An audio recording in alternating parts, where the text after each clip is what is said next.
ça n'est surtout pas un manque de volonté que d'aller vers un produit. Il y a une relation qui se crée. Exact. Le produit est en fait un ami, mais l'ami rêvé. Et petit à petit, avant de devenir le boulet qui nous entraîne vers le fond. Mais au départ, c'est vrai, c'est un plaisir, ça devient un déplaisir lorsque l'on n'arrive plus à s'en passer quelque part. C'est la plus belle définition que je connaisse, c'est la perte de la liberté de s'abstenir, une définition de l'addiction donnée par Pierre Fouquet, mais il y a très longtemps, qui était médecin. Et le mot de liberté évoque énormément de choses. Alors, bien sûr, lorsque l'on consomme de manière récréative, on n'a pas l'impression de perdre sa liberté et on trouve normal de recommencer encore et encore. Pourtant, il est conseillé de faire une pause dans sa consommation juste pour voir à quel point on est capable de se passer du produit ou pas.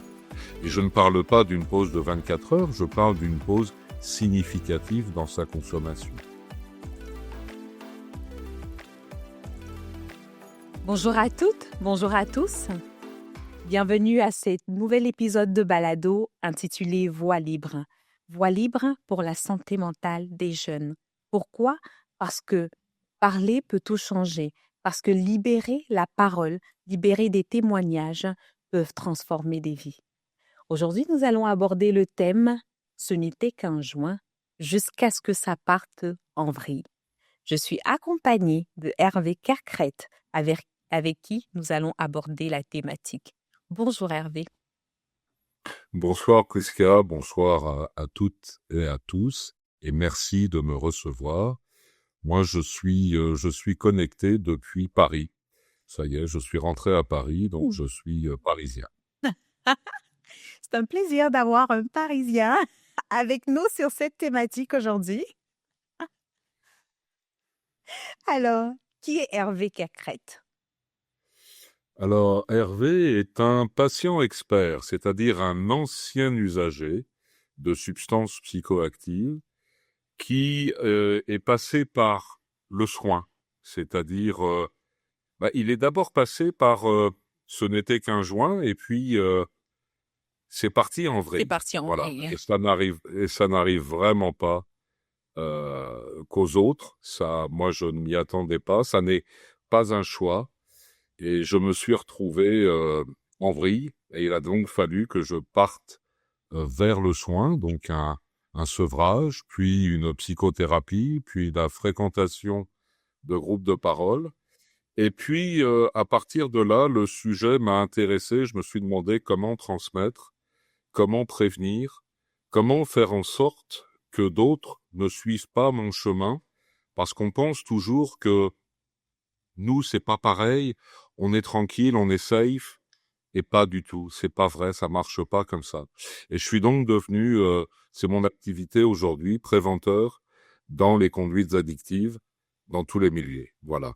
Amazing. Merci infiniment Hervé parce que dans le tout petit bout d'histoire que vous venez de nous partager, on voit vraiment en fait que tout le monde peut être visé. Il n'y a pas de cible préférentielle. Voilà pourquoi, avant de consommer, on a besoin de s'informer.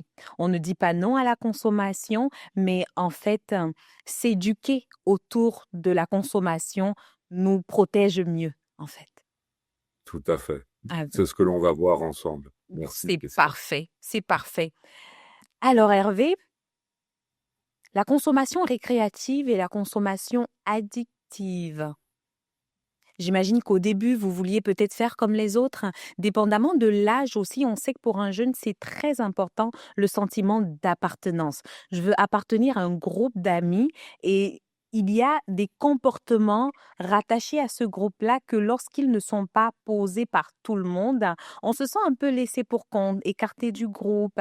On n'a pas l'impression d'appartenir à ce groupe-là. Pour un jeune, le sentiment d'appartenance est tellement fort qu'il peut nous pousser à tout faire juste pour appartenir. Ah non, faudrait pas que je dise juste parce que c'est tellement important pour un jeune que le juste n'a pas sa place. Donc, en tant que jeune, je vais être appelée à poser des actes qui vont comme valider mon appartenance au groupe. Ça peut être un cambriolage. Je peux être appelée à passer ma première ligne de cocaïne. Donc, finalement, souvent, dans certains groupes, on est imposé à poser certaines actions. Et ça peut même aller jusqu'au viol d'une jeune fille. Mais pour notre cas, on va rester sur tout ce qui est consommation pour justement vivre ce sentiment d'appartenance-là. Alors l'appartenance, elle fonctionne dans les deux sens. C'est-à-dire qu'une personne qui consomme va vouloir entraîner avec lui une personne qui ne consomme pas forcément, Tout à fait. simplement pour valider son propre comportement dans le regard de l'autre. Et bien évidemment, si cette personne ne consomme pas, elle sera alors exclue de ce groupe. Et puis, il y a celui qui veut appartenir au groupe, et bien évidemment, il va céder à cette pression euh, pour aller. Alors, généralement, il y a une petite différence d'âge, une petite différence de statut auprès des jeunes femmes, par exemple, et ça suffit à pousser un jeune garçon vers les consommations. Mais l'attractivité, c'est dans les deux sens. Voilà. OK, parfait.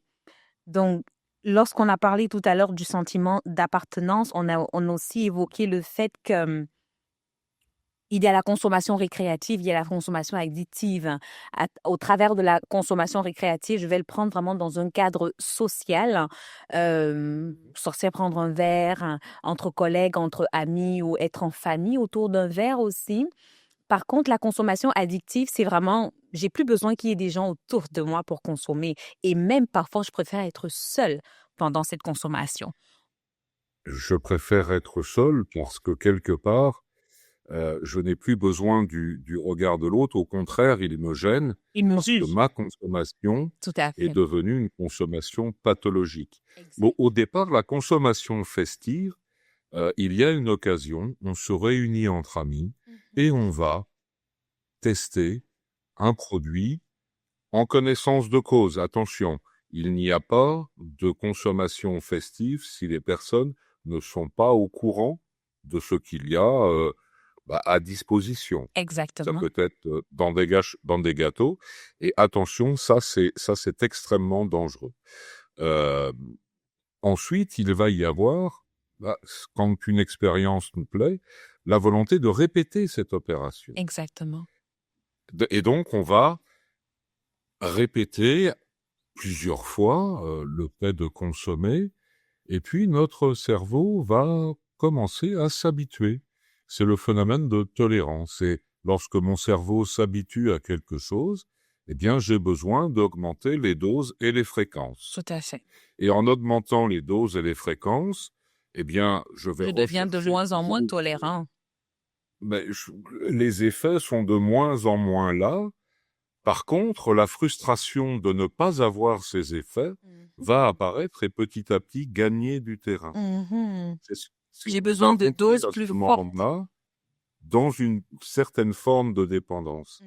Mais tout le monde sait que le tabac, ça abîme les poumons. Tout le monde sait que l'alcool endommage le foie. Et pourtant, on va continuer. Donc, la nocivité ou la consommation nocive, elle va s'exprimer également envers l'autre. Et lorsque l'on commence à rentrer dans une légère dépendance, puisque c'est une maladie qui est progressive, on passe des étapes, eh bien, on va commencer à avoir certains signes qui vont marquer cette dépendance. Mais pour l'instant, je vais pas tout dire. Oh, bon. Est-ce que, s'il te plaît, Hervé, on pourrait ouvrir une parenthèse sur la différence entre le plaisir et le désir dans le processus de consommation? Le désir de consommer Mhm. vient bien avant le plaisir. Tout à Le fait. désir, l'envie de consommer, c'est quelque part la récompense ou le plaisir, c'est ce vers quoi je veux tendre. Il y a, et c'est très intéressant comme question, parce qu'il y a de manière sous-jacente ce que l'on appelle la motivation, qui est quelle récompense est-ce que j'attends de cette action? Et Exactement. face à cela, je vais mettre quel effort cela va-t-il me coûter? Et bien évidemment, aujourd'hui, l'effort pour consommer un produit, Mhm.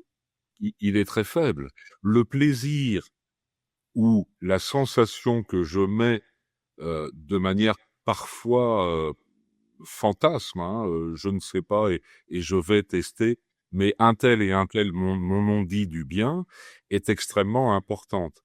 Attention, chaque personne va réagir de manière différente à une substance. Je ne parle pas uniquement du joint, je parle de l'ensemble des substances qui vont avoir sur le terrain physiologique de la personne Tout à fait. des effets différents en fonction d'elle-même, de sa construction, et puis de son environnement, et quelque part de ce qu'elle a vécu dans ses premières années, à l'époque où son cerveau n'était pas mature. Un petit Exactement. message pour les jeunes qui nous écoutent: un cerveau n'est mature qu'à 23 ou 25 ans.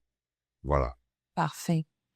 Et justement, en parlant du cerveau, on sait que la cible principale de toutes ces drogues, ces substances psychoactives, c'est bien entendu le système nerveux central. Fait que notre cerveau est vraiment le target, le target de toutes ces drogues-là. Et plus on consomme, plus on a une modification, hein, à l'intérieur de notre cerveau, et même nos fonctions cognitives aussi en sont affectées, dépendamment du type de drogue et de notre durée de consommation.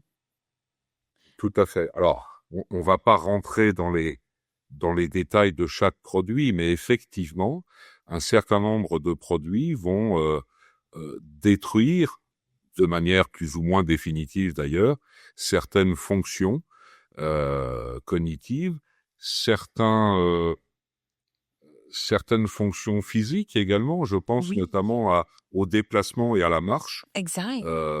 et à l'usage d'un produit qui est relativement récent, que l'on dit récréatif, qui porte un nom qui donne envie. C'est un gaz hilarant, donc pour rire, et malheureusement, c'est un gaz neurotoxique, donc il va attaquer les terminaisons nerveuses, et en particulier, il va aller attaquer les fonctions liées au déplacement, à la marche, et à partir de là, malheureusement, la personne peut perdre l'usage de ses jambes.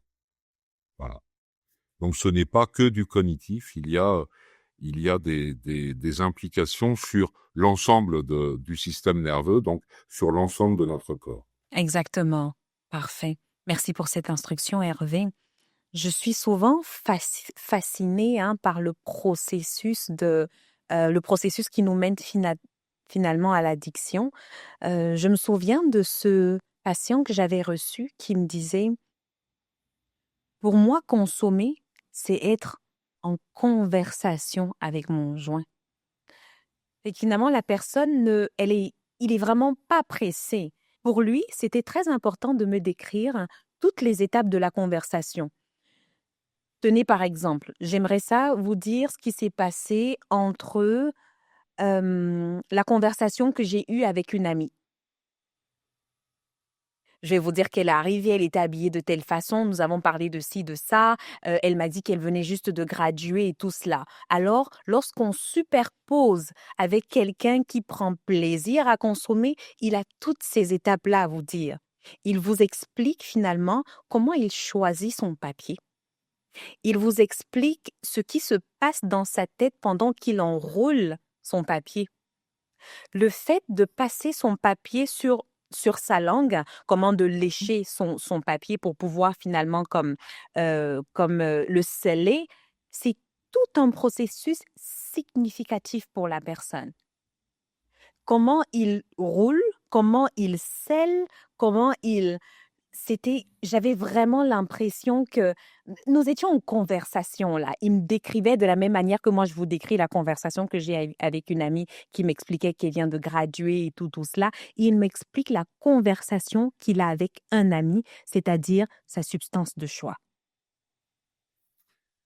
C'est un rituel qui s'instaure avec le temps et, Exactement. et euh, ça n'est surtout pas un manque de volonté que d'aller vers un produit. Il y a une relation qui se crée. Exact. Le produit est en fait euh, un ami, mais l'ami rêvé. Et petit à petit, avant de devenir le boulet qui nous entraîne vers le fond. Mais au départ, c'est vrai, c'est un plaisir, ça devient un déplaisir lorsque l'on n'arrive plus à s'en passer quelque part. C'est la plus belle définition que je connaisse, c'est la perte de la liberté de s'abstenir. C'est une définition de l'addiction donnée par Pierre Fouquet, mais il y a très longtemps, qui était médecin. Et le mot de liberté évoque énormément de choses. Alors, bien sûr, lorsque l'on consomme de manière récréative, on n'a pas l'impression de perdre sa liberté et on trouve normal de recommencer encore et encore. Pourtant, il est conseillé de faire une pause dans sa consommation juste pour voir à quel point on est capable de se passer du produit ou pas. Et je ne parle pas d'une pause de 24 heures, je parle d'une pause significative dans sa consommation. Voilà. Ok. Qu'est-ce que vous conseillerez aux personnes qui n'arrivent pas à faire cette pause-là? Ou qui peut-être après 30 minutes, souvent 30 minutes, 1 heure, une demi-heure, se disent j'y arriverai plus. De ne pas rester seul, de verbaliser tout ce qui se passe. Alors, quand je dis ne pas rester seul, il y a deux directions qui sont pour moi complémentaires. La première, c'est d'aller vers le soin, c'est-à-dire vers des structures de soins, les addictologues Tout à et fait. des psychologues cliniciens. Parce que eux vont pouvoir soulager physiquement et mentalement la personne. Mais il y a tout un travail qui est un travail personnel, et ce travail, on peut le faire avec les groupes d'entraide. Les groupes d'entraide, ce sont des gens qui sont passés par là, qui ne vont pas juger, qui vont juste épauler, partager des outils qu'ils ont eux-mêmes testés et dont ils connaissent les bienfaits. Et on va, dans une spirale positive, faire des petits pas. Je dis toujours aux gens qui ont envie d'arrêter, n'essayez pas d'arrêter pour toute la vie. Arrêter pour toute la vie, ça n'est pas un objectif. Arrêter aujourd'hui, c'est un moyen d'avoir un objectif qui est d'être heureux dans la vie. Et l'objectif, il est là. Il est pas d'arrêter toute la vie, il est d'arrêter aujourd'hui et de recommencer le lendemain. Arrêtez. La satisfaction d'avoir arrêté cette journée ou cette demi-journée pour ceux qui n'y arrivent pas, c'est quelque part une manière de reconstruire la confiance en soi, l'estime de soi Exactement. et l'amour que l'on devrait avoir pour soi et qui a disparu. Fait qu'arrêter aujourd'hui et demain recommencer à arrêter. C'est ça. C'est des petits pas, c'est tous les jours. Et au début, c'est difficile, on le sait. Et il y aura, éventuellement, il y aura ce que l'on appelle des crocs en jambes.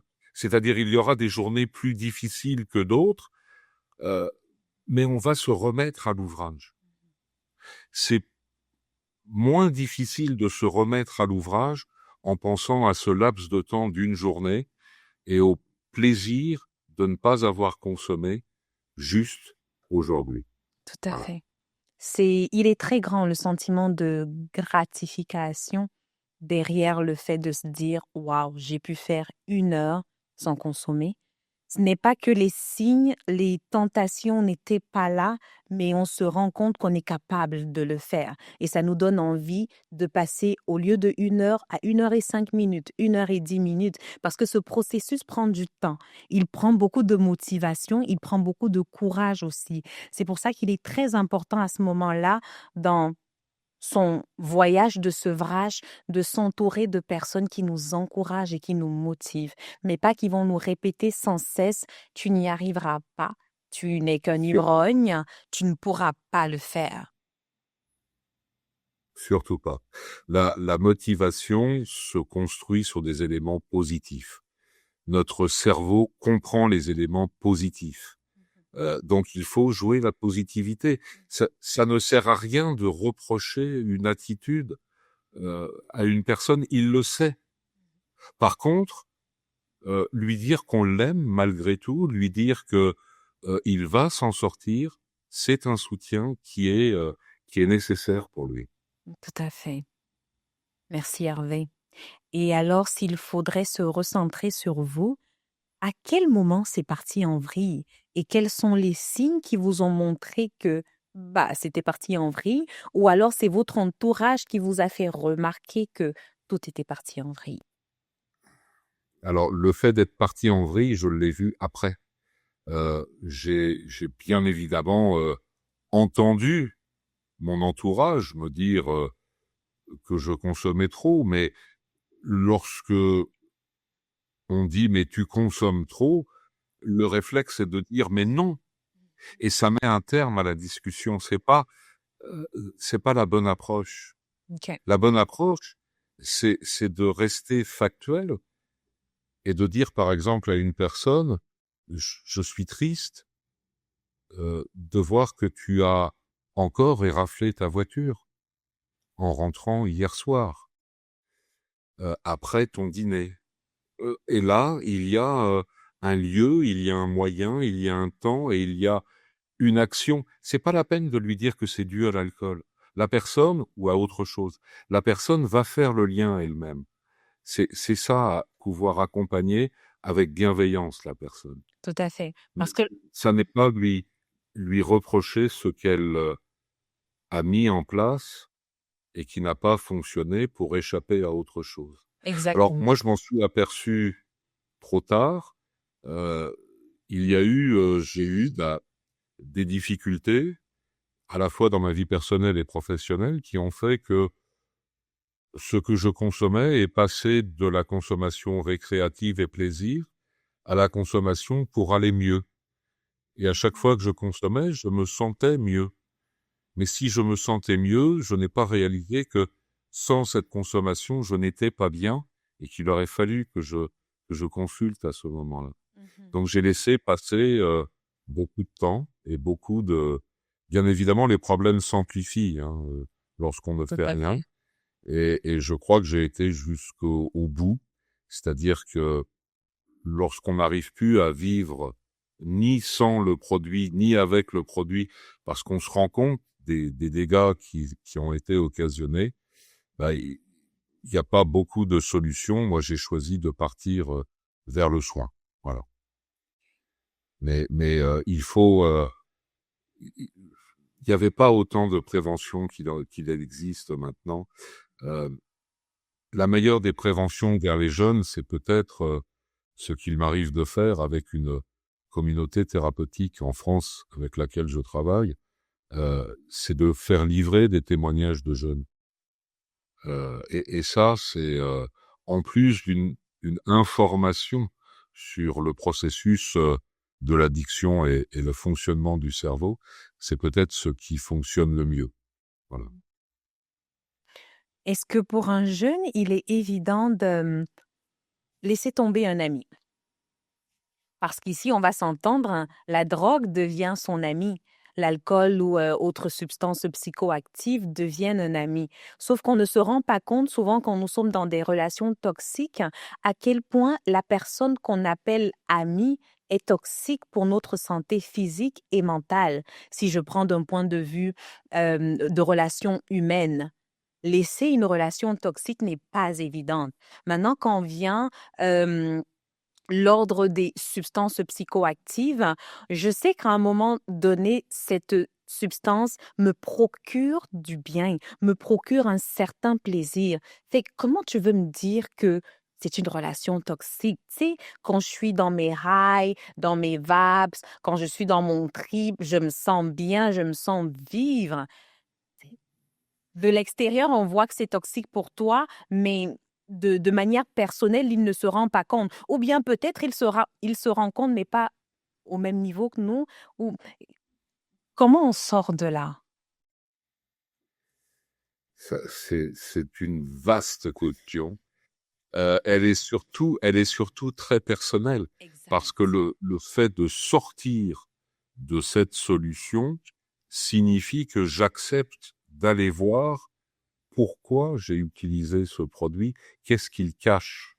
Et bien souvent, ce qu'il cache, c'est un traumatisme vécu.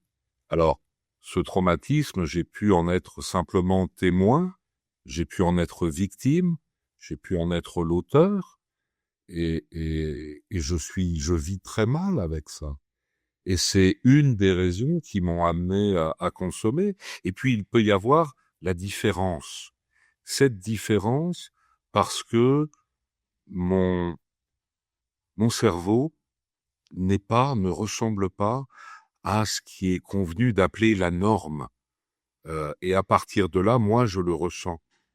Et si je le ressens et je n'arrive pas à appartenir, on y revient, mais à appartenir à cette norme, je suis différent, j'en souffre. Ça peut être, ça peut être un trouble du spectre autistique. Il est tellement large Mhm. que parfois on passe à côté d'un autiste sans le savoir. Ça peut être un trouble 10, ou plutôt une collection de troubles 10, ou un trouble du déficit de l'attention. Ça, ce sont les troubles du neurodéveloppement, c'est-à-dire du développement de notre cerveau. Je reviendrai toujours là-dessus parce que c'est jusqu'à 23 ou 25 ans. Et puis, il y a les troubles psychiques, que ce soit la schizophrénie, la bipolarité, le trouble borderline. On sait que aujourd'hui, ce joint qui est l'intitulé, il va mettre à jour, non pas provoquer, mais mettre à jour un trouble schizophrénique qui dort chez moi. J'ai un terrain, alors je ne parle pas de moi, je parle d'une personne, j'ai un terrain favorable au développement de la schizophrénie. Le fait de consommer une substance hallucinogène comme le cannabis, le THC, mais également tous les cannabinoïdes de synthèse, va faire exploser ce risque qui était dormant, ce terrain qui était dormant, et je risque de développer une schizophrénie relativement grave. Vivre avec une schizophrénie, c'est compliqué. Si on a le choix, et je n'ai rien contre faire un essai, mais il faut que ça reste un essai. Le risque est tellement grand par rapport au reste de sa vie. Voilà. Merci infiniment, Hervé. Tu viens juste de terminer en parlant de risques, mais de risques sur la vie, sur l'état de santé de la personne. Mais n'oublions pas la partie sociale de la personne, son cercle d'amis, sa famille. N'oublions pas la partie juridique également. N'oublions pas la partie éducationnelle à l'école, à l'université et tout cela. Fait comment cette addiction va aller influencer les autres cercles si on décide de sortir du cadre de santé. Alors, plus je vais rentrer dans le processus de l'addiction, et plus mon cerveau va me commander mes centres d'intérêt. Et finalement, mes centres d'intérêt vont se réduire à 3 choses. Oui. Être sûr d'avoir ce dont je vais avoir besoin dans 1 heure, dans 2 heures ou ce soir. C'est gérer mon approvisionnement, et parfois c'est compliqué, parfois c'est plus simple. Tout à fait. Le deuxième souci que je vais avoir, c'est être sûr que je vais pouvoir consommer dans un lieu sans être perturbé, sans être dérangé. Euh, et ça, c'est quelque chose d'important pour un consommateur. La troisième chose, c'est est-ce que je vais être sûr de pouvoir assurer ma descente tranquillement? Qu'est-ce que j'ai prévu? On parlait de cocaïne tout à l'heure, un stimulant pour la plupart des gens, mais pas tous. Euh, une fois que je suis en haut pour redescendre, parfois pour redescendre, je vais prendre un autre produit. Et les effets ne s'annulent pas. C'est une montagne russe dans mon cerveau en permanence entre les différents effets. Quelle est la place qui me reste pour penser aux autres? Eh bien, petit à petit, cette place se réduit à zéro. Plus rien ne compte, si ce n'est ces trois choses. Donc, je vais perdre mes relations au profit de relations en lien avec mes consommations. Je vais perdre ce lien avec ma famille. Ma famille ne consomme pas. Si elle ne consomme pas, elle ne fait pas partie du cercle, bien que ce soit mes proches. Et puis, bien, mes études, pourquoi faire? Ce n'est pas en lien avec ce qui m'intéresse. Et petit à petit, je vais m'isoler, je vais me renfermer sur moi, parce que je vis mal le fait de descendre et les descentes et d'être coupable, quelque part, de consommer autant, parce que parfois j'ai des éclairs de lucidité et je sais ce que je consomme et je conçois que c'est beaucoup. Mais je n'ai pas d'autre solution. J'ai trouvé une solution à un ensemble de miracles, là où tout le monde a mis en place des milliers de solutions pour des milliers de problèmes différents. Oui. Moi, j'ai concentré, c'est l'appel à cette substance ou ce comportement, c'est le même principe, c'est la réponse, c'est ma réponse à tous les problèmes que je vais pouvoir avoir. C'est trop. Il va falloir réhabituer mon cerveau à d'autres plaisirs, à d'autres solutions, en partant des plus simples, pour aller ensuite vers les plus complexes. C'est un processus de rééducation. Ok. À ce moment-là, comment, en tant qu'ami ou parent d'une personne affectée, on peut encourager sans condamner ou sans juger? Je crois que la communication, maintenir une communication, même si c'est difficile, et je conçois que ce soit parfois extrêmement difficile parce que il y a de la violence verbale, physique. Parfois, on a envie que ça s'arrête. Oui. Et maintenir un lien est difficile. Par contre, si le lien n'est pas maintenu, eh bien,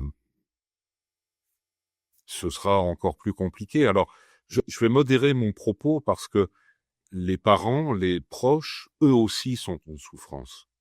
Ils souffrent de voir ce proche se détruire à petit feu. Tout à fait.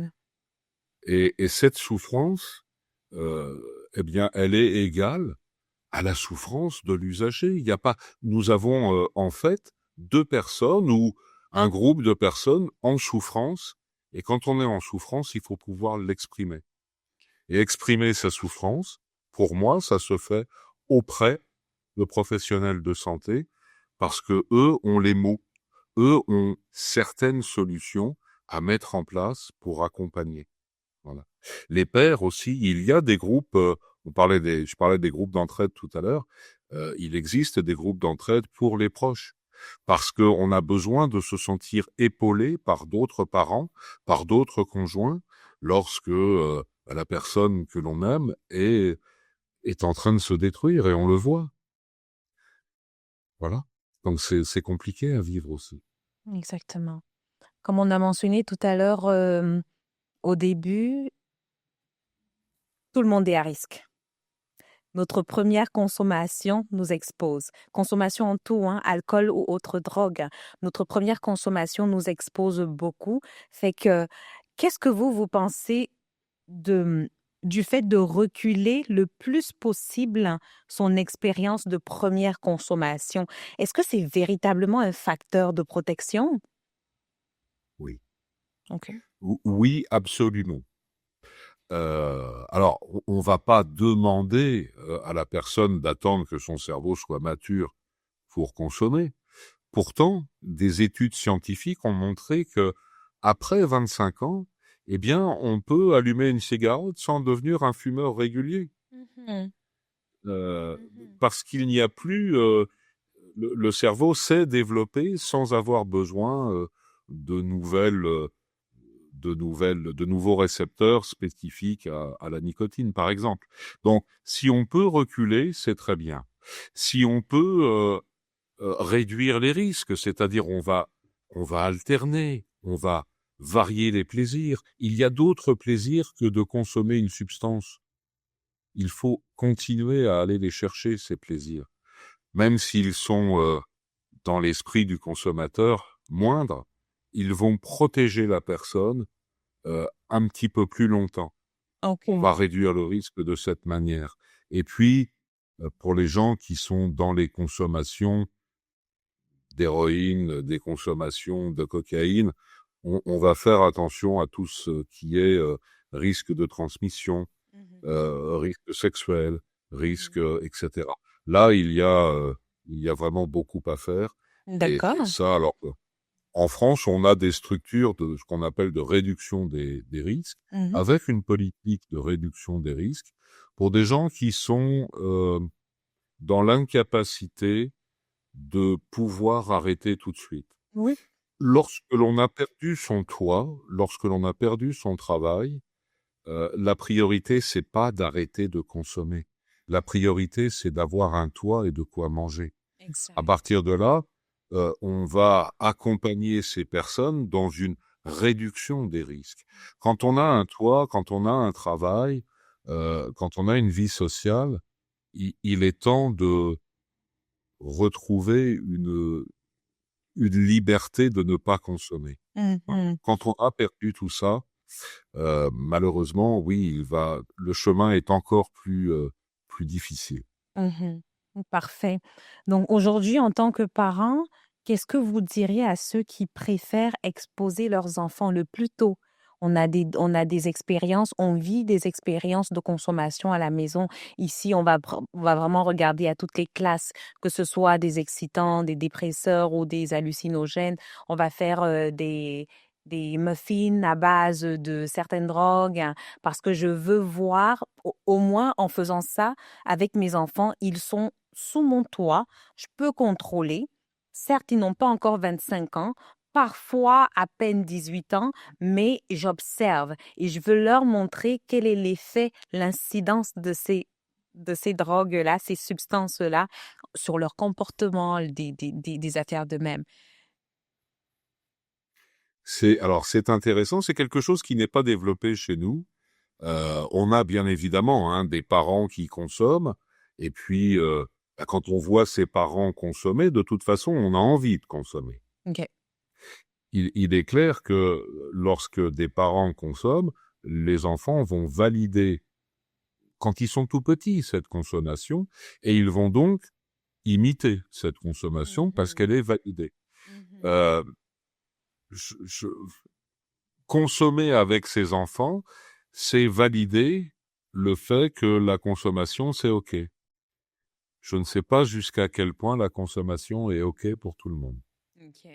Encore une fois, tout le monde ne devient pas addict, mais on ne sait pas qui va le devenir. Il y a tout un tas de critères et c'est très compliqué. Donc, on peut pas prédire l'addiction en fait. C'est parfait. Et parfois même, ça peut commencer justement dans les maisons avant de progressivement partir en vrille. Parce que à la maison, justement, j'ai eu cet effet-là qui était contrôlé par un parent, un proche, un superviseur. Mais ce qu'au-delà de cet effet-là, il se passe autre chose. Il y a cette curiosité-là qui, parfois, peut nous faire dire, mais si je peux pas l'avoir à la maison, peut-être avec des amis. Et là, on va donc augmenter par curiosité nos doses de consommation et là, ça peut partir en vrille. C'est vraiment c'est jouer avec le feu pour moi. Je ne crois pas. Moi, j'ai consommé pendant des années. Oui. Euh, différentes choses, au point de ne plus pouvoir m'en passer. Dans quelques jours, je vais passer un cap, le cap des 10 ans sans aucune consommation. Waouh! Félicitations, Hergé, bravo. C'est pas la durée, puisque c'est pendant 10 ans, c'est 24 heures par 24 heures, puis au bout d'un moment, on finit par ne plus compter. Et je suis beaucoup plus heureux maintenant parce que j'ai redécouvert des plaisirs très simples, de la musique, une balade, une discussion, un livre. Tout ça, c'est plein de plaisirs, un questionnement. Mhm. Et je ne me laisse plus happer par... bah, on est dans une société qui est addictogène, hein. Exactement. Donc, fatalement, il faut pouvoir prendre du recul par rapport à un tas de choses, par rapport aux réseaux sociaux, par rapport aux informations, par rapport à toutes ces choses qui peuvent susciter du stress, et on va aller chercher un produit pour faire passer le stress, pour se soulager. Exactement. Et là, il est Voilà, important de mentionner que le non-jugement est un fort catalyseur dans le processus de guérison. tout à fait. Moi, j'ai décidé de dire ce que je ne suis pas que ma maladie. Je reste dépendant, je fais attention à la régulation de mes émotions, parce qu'une émotion forte pourrait m'amener, je ne sais pas, à aller chercher un produit pour me soulager. Donc je fais attention à réguler ces émotions. J'ai appris à les accepter, à prendre du recul. Euh, mais voilà, je garde une petite vigilance sur mon quotidien. Mhm. Parce que si vous avez atteint ce cap, comme on parlait de différence dans un autre échange que nous avons eu, un très, très bel échange que nous avons eu ensemble, hein, vous avez mentionné la différence entre la dépendance et l'addiction. À ce moment-là, c'est clair qu'au cap que vous avez atteint, on ne parle plus du tout d'addiction. Non, je reste indépendant, c'est-à-dire que j'ai par certains côtés un petit, je suis dans l'excès assez souvent. Alors maintenant, je le vois, donc je peux le corriger. C'est une des caractéristiques, il y en a plusieurs, c'est ce que j'appelle le portrait du dépendant. Oui, Euh, j'ai remplacé l'égocentrisme de l'addict, c'est-à-dire que tout tourne autour de moi et mes consommations. exactement. Maintenant, je suis devenu égoïste, c'est-à-dire que je reconnais les besoins des autres, mais je sais que j'ai des besoins et je vais les passer en priorité. Ma santé, et en particulier ma santé mentale, est une priorité et je vais la traiter comme telle, choisir cette santé au détriment d'autres choses, mais en expliquant gentiment. Moi, je crois en l'explication, je crois en la pédagogie, et expliquer aux gens, ça leur permet peut-être de mieux comprendre et de mieux accepter globalement les vulnérabilités qui nous entourent. Et je vous assure, Priska, que les vulnérabilités, il y en a partout et il y en a chez tout le monde. Exactement. Wow. Hey, merci infiniment. Merci beaucoup, Hervé. C'est clair qu'avec cette conclusion-ci, tellement voudront encore vous avoir pour d'autres balados. Moi en premier. C'est certain, on ne s'arrête pas là. On ne s'arrête pas là et on sera encore, mais vraiment reconnaissant de vous avoir pour de prochains balados. Avoir des retours et des feedbacks de personnes qui sont déjà passées par là, ça nous encourage, ça nous motive et ça confirme que c'est possible d'y arriver. Oui, oui, oui, oui, oui. Ça, c'est un message qu'il faut absolument porter. Euh, je ne suis pas ma maladie, je ne suis pas ma vulnérabilité, je suis bien plus que tout ça. Et ma vulnérabilité, je peux apprendre, quelle qu'elle soit, je peux apprendre à vivre avec elle. Absolument. Et à partir du moment où je vis avec elle, eh bien, je développe plein d'outils pour vivre le mieux possible, pas comme les autres, pas comme mon voisin, mais comme il me convient à moi de vivre. C'est Exactement. peut-être ça le plus important. Exactement. Ouh là là. Quelle finition de cœur. Sincèrement, merci beaucoup, Hervé. Moi, Je parle avec mon cœur de toute façon. C'est ce que j'ai remarqué. Merci infiniment, Hervé, et au plaisir de vous retrouver pour un autre balado. Merci beaucoup, Prisca, pour cette invitation et pour ces échanges très, très enrichissants pour moi. Merci infiniment. À Au bientôt. plaisir. Bye. Bye bye.